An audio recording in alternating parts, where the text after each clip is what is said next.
Intemmet b'wiċċ il-ġid l-avventura ta' kontingent Malti magħmul minn 142 ruħ fil-biċċa kbira tfal tan-nersi tas-Sirens li spiċċaw maqbudin fid-Danimarka.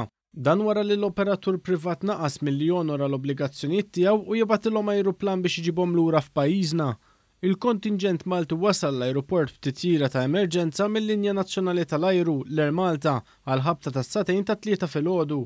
Huma ntlaqgħu mill-Ministru għat-Turiżmu Konrad Mizzi li esprima s-sodisfazzjon tiegħu li l-linja tal-ajru l-Air Malta ddaħlet għal dawn it-tfal biex inġibu lura Malta.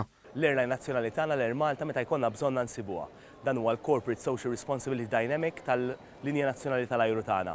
Hekk kif marret biex iġib lura lejn pajjiżna 150 tifel u tifla u l-coaches tagħhom lejn pajjiżna li kienu stranded ġewwa Danimarka.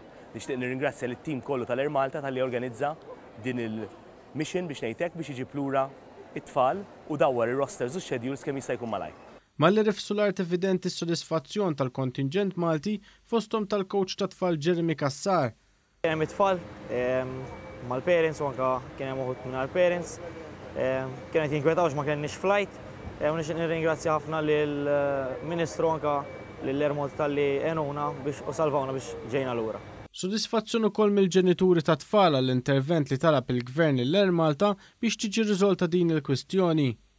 Wedni li fil-ħodu ħajpajjena u fil-ħodu kmini ċemplu li CEO tal-Air Malta, grazzi kbira Mr. Etienne, ejnuna ħafna biex niġu lura Malta għax konna f'panik u nirringrazzjaw l-Alla wasalna.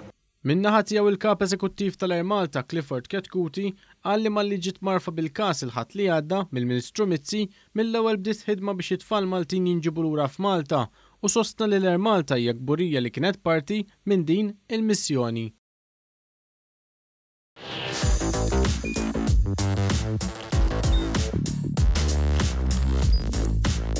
Idħol fuq one.com.mt u hemmhekk tista' tara l-programmi kollha li jxandru fuq One permezz ta' One Play.